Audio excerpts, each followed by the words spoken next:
ମୁଁ ତ ନଥିଲା କିଛି ହବନି ଯୋଉ କଛାଟା ଧରି ଚାଲିବେ ତାଙ୍କ ଭଳିଆ ଚାଲିବା କେହି ନାହିଁ। ଆଉ ମତେ ମୋ ମା ପାଇଥିଲା। ମୁଁ ମାଆକୁ ବୋଧେ ପଚାରିକି ଆଇଲେ ତ ମୁଁ ଜଣେଇବି ପ୍ରକୃତରେ ମୁଁ ଗୁଲୁଆ ଭାଇଙ୍କ ଭାଇ କି କଣ ମୁଁ ବି ଏପର୍ଯ୍ୟନ୍ତ ଜାଣିନି। ମୁଁ ମାଆକୁ ପ୍ରଶ୍ନ ପଚାରିକି ଆଇଲେ ଯାଇ ଜଣେଇବି ଆଉ। ମୋ ଫୋନ୍ ଥରେ ଫୋନ୍ ଆଇଲା ମୁଁ ଫୋନ୍ ଉଠେଇଲା ଗୁଲୁ ଭାଇ ଫୋନ୍ କରି କହୁଛନ୍ତି ଆରେ କଣ ମୋ ଭ୍ୟୁ ମାନେ ଚେହେରାରେ ତୁ ଏତେ ଭ୍ୟୁ ନେଇଗଲୁଣି। ମୁଁ କନଫ୍ୟୁଜ୍ ହେଇଗଲି ଗୁଲୁ ଭାଇ ନା କିଏ, ଦେଖିଲା ସତରେ ଗୁଲୁ ଭାଇ। ଯେତେବେଳେ ଗୁଲୁ ଭାଇଙ୍କର ବର୍ଷାଙ୍କର ଯେତେବେଳେ ଜୋରସୋର ଝଗଡ଼ା ହେଇଥିଲା ସେତେବେଳେ ଗୋଟେ ଜାଗାରେ ମୁଁ ଯାଇଥିଲି ଭାଇଙ୍କ ସାଙ୍ଗରେ ଜଣଙ୍କ ସାଙ୍ଗରେ ଠିଆ ହେଇଥିଲି, ବର୍ଷା ମ୍ୟାଡ଼ାମ୍ ସାଡ଼ୁ ଆଇଛନ୍ତି, ସିଏ କନଫ୍ୟୁଜ୍ ହେଇଗଲେ ଏ ମୋ ଦିହର କ'ଣ ଏଠି ଠିଆ ହେଇଛି। ସେ ମୋତେ 10 ମିନିଟ୍ ଖଣ୍ଡେ ଏମିତି ଗୋଡ଼ରୁ ମୁଣ୍ଡ ପର୍ଯ୍ୟନ୍ତ ଅନେଇଲେ।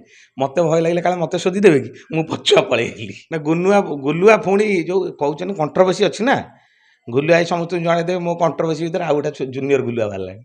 ଆସ ଆସ ଆସ ସନ୍ଧ୍ୟାବେଳେ ଆଡ଼େ ଟିକେ ଘରକୁ ଆସ, ସେଇଠି କଥା ହବା, ଆସ ଆସ। ମତେ ଲାଗୁଛି ଗୁଲୁଆ ଭାଇଙ୍କର ବୋଧେ ପାଖାପାଖି ଯେତେବେଳେ ଜନ୍ମ ହେଇଥିଲେ ତାର 2-3 ବର୍ଷ ପରେ ବୋଧେ ତାଙ୍କର ଗୋଟେ କିଏ ଭାଇ ହଜି ଯାଇଥିଲା ନା କଣ। ଆଉ ମତେ ମୋ ମା ପାଇଥିଲା। ମୁଁ ମାଆକୁ ବୋଧେ ପଚାରିକି ଆଇଲେ ତ ମୁଁ ଜଣେଇବି ପ୍ରକୃତରେ ମୁଁ ଗୁଲୁଆ ଭାଇଙ୍କ ଭାଇ କି କଣ ମୁଁ ବି ଏପର୍ଯ୍ୟନ୍ତ ଜାଣିନି। ମୁଁ ମାଆକୁ ପ୍ରଶ୍ନ ପଚାରିକି ଆଇଲେ ଯାଇ ଜଣେଇବି ଆଉ। ଲୋକଙ୍କ ମନରେ ସନ୍ଦେହ ହେଉଛି ଆପଣ ଡୁପ୍ଲିକେଟ ଗୁଲୁଆ ଭାଇ ନୁହନ୍ତି ତ?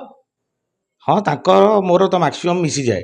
ସେଥିପାଇଁ ମୋତେ ଲାଗୁଛି ବୋଧେ ଗୁଲୁଆ ଭାଇଙ୍କର ଭାଇ ଭାଇ ଜାଆଁଳା ଭାଇ କଣ ଭାଇ ତ ମା ପେଟର ଭାଇ।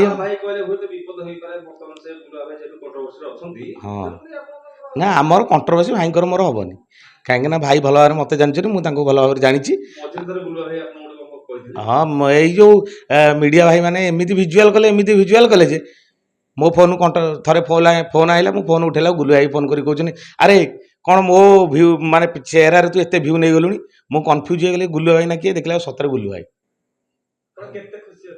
ମୁଁ ବହୁତ ଖୁସି ଅଛି।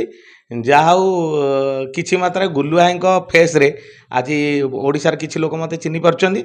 ଆଉ ଗୁଲୁ ଭାଇ ଯେଉଁ ଟିକେ ବେଶୀ ଟିକେ ମଜାଳିଆ କରିଦିଅନ୍ତି, ମୁଁ ଟିକେ ହାଲକେଇକି ମାରିଦିଏ ଆଉ। ହଁ ଗୁଲୁ ଭାଇ ଜାଣିଲେଣି। ଗୋଟେ ବଡ଼ ଆଶ୍ଚର୍ଯ୍ୟ କଥା ଆପଣ ବିଶ୍ୱାସ କରିବେନି, ଯେତେବେଳେ ଗୁଲୁ ଭାଇଙ୍କର ବର୍ଷାଙ୍କର ଯେତେବେଳେ ଜୋରସୋର ଝଗଡ଼ା ହେଇଥିଲା ସେତେବେଳେ ଗୋଟେ ଜାଗାରେ ମୁଁ ଯାଇଥିଲି ଭାଇଙ୍କ ସାଙ୍ଗରେ ଜଣଙ୍କ ସାଙ୍ଗରେ ଠିଆ ହେଇଥିଲି, ବର୍ଷା ମ୍ୟାଡ଼ାମ୍ ସାଡ଼ୁ ଆଇଛନ୍ତି, ସିଏ କନଫ୍ୟୁଜ୍ ହେଇଗଲେ ଏ ମୋ ଦିହର କ'ଣ ଏଠି ଠିଆ ହେଇଛି। ସେ ମୋତେ 10 ମିନିଟ୍ ଖଣ୍ଡେ ଏମିତି ଗୋଡ଼ରୁ ମୁଣ୍ଡ ପର୍ଯ୍ୟନ୍ତ ଅନେଇଲେ। ମୋତେ ଭୟ ଲାଗିଲା କାଳେ ମୋତେ ଶୋଧିଦେବେ କି, ମୁଁ ପଛୁଆ ପଳେଇ ଆସିଲି। ଏମିତି ଗୋଟେ ଘଟଣା ଭୁବନେଶ୍ୱରରେ ଘଟିଥିଲା। ତାପରେ ପଛରେ ସିଏ ବୋଧେ ଜାଣିପାରିଲେ ନା କ'ଣ, 2 ଥର ଖଣ୍ଡେ ଦେଖା ହେଲେଣି, ସିଏ ଆଉ ସେ ବିଷୟରେ କିଛି ଡିସ୍କସନ୍ କରିନାହାନ୍ତି। କିନ୍ତୁ ସେଇ ପ୍ରଥମ ଥର ଯେତେବେଳେ ଦେଖିଦେଲେ ସେ ଭାବିଥିଲେ ମୋର ଗୋଟେ ଦିଅର କିଏ ଅଛି, ଆଉ ଗୁଲୁ ଭାଇ ଯଦି କିଛି ନ କରିପାରନ୍ତି ଇଏ ବୋଧେ କିଛି କରିବ ଆଉ। ନା ଗୁଲୁଆ ଭାବିଲେ ତ ଆହୁରି କେତେ କ'ଣ ହେଇଯାଇଥାନ୍ତା। ଗୁଲୁଆ ଭାବି ନାହାନ୍ତି। ମୋର ଗୁଲୁଆ ଭାଇ ବେଶୀ ଭଲ ନା ଆଉ, କାରଣ ଯେହେତୁ ଗୁଲୁଆ ଭାଇଙ୍କ ଫେସ୍, ମୋର ତ ବର୍ଷା ଫେସ୍ ନାହିଁ ନା, ଗୁଲୁଆ ଭାଇଙ୍କ ଫେସ୍। ତ ଗୁଲୁଆ ଭାଇଙ୍କୁ ଫେସ୍ ଯେହେତୁ ଗୁଲୁଆ ଭାଇଙ୍କ ସହ ପରିଚିତ, ଗୁଲୁଆ ଭାଇଙ୍କ ସାଙ୍ଗରେ ମୁଁ ଅଛି ସବୁବେଳେ। ବର୍ଷା ସାଙ୍ଗରେ କେମିତି ପଡ଼ିବ, ଭାଇଙ୍କ ସାଙ୍ଗରେ ତାଙ୍କର ଝଗଡ଼ା ହେଇଯାଇଛି ଭାଇ ନା। ଆଉ ସେଇ ନା ଭାଇର ପଡ଼ିବନି ମାନେ ମୋର କେମିତି ପଡ଼ିବ। ଭାଇ ବର୍ତ୍ତମାନ ଯାହାକୁ ବାହାବେ ମୁଁ ବି ତାକୁ ଅଧା ବାହାରିଲି।